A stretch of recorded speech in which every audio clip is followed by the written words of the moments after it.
You've been drawing for some months.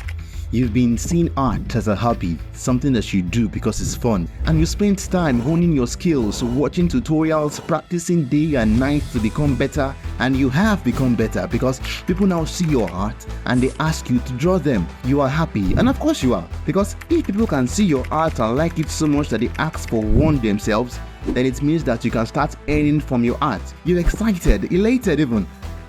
Then it hits you. How much do you charge? You see, pricing art is the bane of every artist's existence.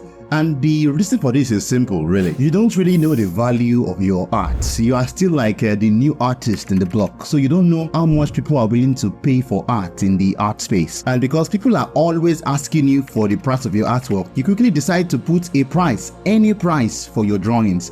And when you put that price, you are left wondering and asking yourself two questions. Is it too much or is it too little? Will they run away when I call the price because they think that I'm too expensive? Or will they look down at my art thinking it doesn't have value because of the price I mentioned is too cheap? But what if I told you that there is a formula, two methods that you can use to simplify the process of pricing your art so that you can arrive at the right price that will leave you feeling happy and your customers satisfied? Pricing your art hourly is a very easy way for you to charge for your art, because in most countries, people are used to working and being paid on how many hours of work they put in. And so, if you want to follow the hourly pricing structure, this is how you will go about it. First, you will have to establish your hourly rate. It is this hourly rate that will be the catalyst for every other thing moving forward.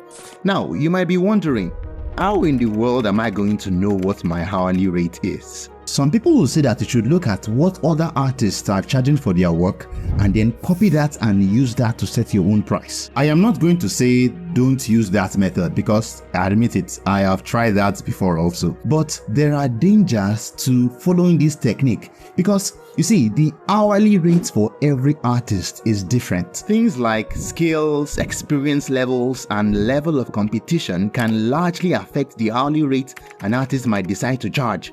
Because you will see Mike on Instagram charging $200 an hour for their work. And so you will say, yup, that seems about right. I'm going to set mine also to $200. But then, see Mike's work. See your own work. You see the difference? So many things influence how much you can charge per hour.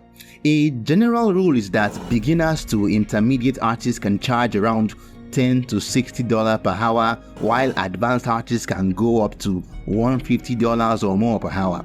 But remember, this is just a general rule. You don't have to follow this. Fine-tune the pricing to your needs and situation as much as possible. But now that you have your hourly rate, the next thing is to figure out how many hours the drawing will take you. And you have to let the clients know that this time is just the estimate. The actual time that you might spend on this drawing might actually be longer or shorter than the estimate. The reason you want to give an estimate is so that you are able to judge the final price of the drawing. This way, you can tell the client the price and then they can put down 50% of the payment. So if your rate is $20 and you estimate that you will spend about 10 hours on the artwork, that gives you 20 times 10, $200. Some also like to factor in the cost of their material, so let's just roughly say $240 for the final price. This way, the client will be able to put down half of $240, which is $120. So overall, that pricing hourly structure is a very great technique because it is simple, easy to understand, and anybody can do it. But there are two problems I have with it. The first, what happens when you become fast? Now, I'm not saying if your art improves or if you become better, because of course you will become better, but what happens when you are at that peak, when the quality of your art remains basically the same, except that now you are now faster at producing it? Let's bring that example we gave earlier of $20 hourly rate and 10 hours of work. So we estimated that to be $200 because 10 hours times $20, the hourly rate will give you $200. But now, if you are now faster at drawing, and that work that took you 10 hours now takes you 5 hours, $20 hourly rate times 5 hours now gives you $100, which is half of the $200 that you would have earned if you spent 10 hours on the work. So does this now mean that you will earn lower because you got faster? Of course, some will say that you can increase your hourly rate to make up for what was lost, but how much do you need to increase the hourly rate for it to match up to the older price? So you can see, this is how things get really confusing fast with this method. And then there's also the case of telling the client your price and having to explain that you charge hourly and that even though the estimated price is $200, the price might end up being more because you might spend more time on the drawing. So some clients might feel like, just tell me the exact price and let's get on with it. Or they might feel like you are scamming them by purposely taking long on a drawing. So it can be quite confusing for both you and the client. And this is why we need another system, a simpler system, a better system. Now, pricing according to the size of the drawing is the method that I have used, I am currently using, and I will continue to use. But how do you price by size? There is a very interesting approach to getting the right prices for your sizes, and I'm going to show you. You start by figuring out which sizes you are going to offer. Now, there are many sizes you can choose from. You can decide to offer your sizes by A4, A3, A2, or you can use the inches measuring system of like 12 by 16, 16 by 17, and so on. But if you need a guide, these are some of the most popular size variations: 11 by 14, 14 by 17, 16 by 20, 18 by 24, and 20 by 28. Take note that these are all in inches. Now that you have your sizes on hand, the next thing is to set your base price. Now, this base price is what controls the pricing system when you charge by sizes. So let's say, for example, now we have a base price of about $8. With this base price, we have everything we need. It is very simple from here on out. So let's say that you want to set the price for a fairly small drawing of about 11 by 14 inches in size, and we have a base price of $8. All you have to do is to add up the inches together. So we have 11 by 14 inches. It will now become 11 plus 14, which gives us 25. So now 25 times our base price of $8 gives us $200. Add the cost of your materials, roughly $40, and it comes down to $240 as the final price. Super easy to calculate, barely an inconvenience. This makes pricing art kind of fun, and because it is fun, let's do another size as an example. Now let's take a slightly bigger size, 14 by 17. So 14 plus 17 gives us 31. 31 times our base price of 8 gives us $248. Add the cost of materials, $40, gives us $288 as our final price, or you might just round it up to $290. And if the client orders for a drawing that is like a weird size, this pricing system also makes it easy to calculate. So let's say the size of 9 by 30 inches. I don't know why somebody would need something like that, but if you ever make a drawing of that size, this is how you can calculate it. 9 plus 30 gives you 39.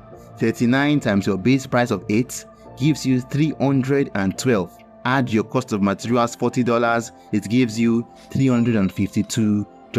And this also works for any type of currency, not just dollars. You simply just have to change the base price to suit the currency. So if we wanted to use Naira, we can have our base price be at, say, 1,500 Naira.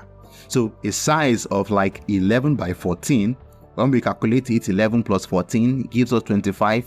25 times a base price of 1,500 Naira gives us 37,500 Naira. As you get better and as your skills improve, you can increase your base price so that this will also increase the final price.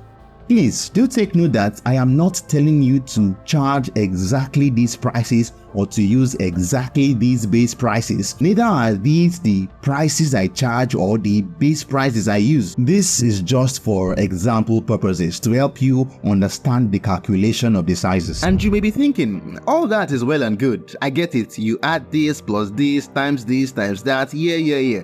But Jason, tell me exactly how much I should charge. You see, I can't do that because it is different for everyone. If I say everyone use $8 as your base price so that you get $200 in total, Jack in Italy might watch this and say, no, that is too small, my art isn't worth $200. And in the meantime, Michael in Singapore might say, wow, $200, I'm gonna be rich. So it is different for everyone.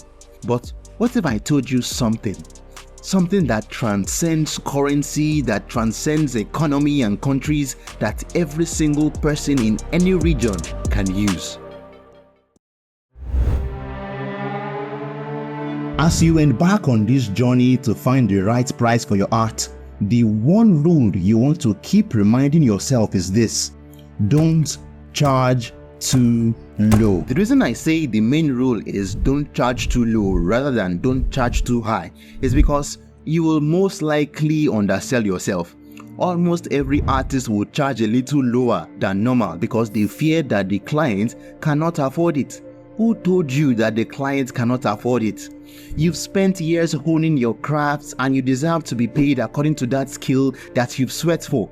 So if after all the work that you've put into your craft, a client thinks that you're not worthy of the price that you set, don't be afraid to walk away. As long as you have priced your work reasonably, the right client should have no problem paying for your work, no matter how high it is. Because if you say that you should reduce the price of your work to $5 so that you should get more clients, I assure you that people will still say that it is too much. Some artists on the internet put like $10 or $20 for a very complex artwork. Imagine that, $20 for quality work. And when you go to the comment section, you will see people saying that it is too expensive for work like this. Like, how much cheaper do you want it? You might as well just take it for free then.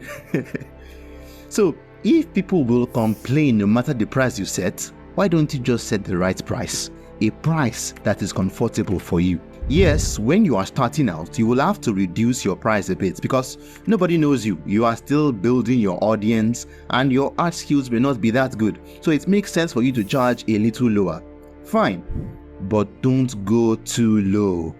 Nobody deserves to be paid chicken change, especially if they are spending hours on a job. As you start to get clients and you grow your audience, and as your skills start to grow, you can slowly increase your prices to where you are comfortable. But there is another type of snare, a trap that lures many artists and they don't realize it until it is too late. Some clients will tell you not to make their work too quality.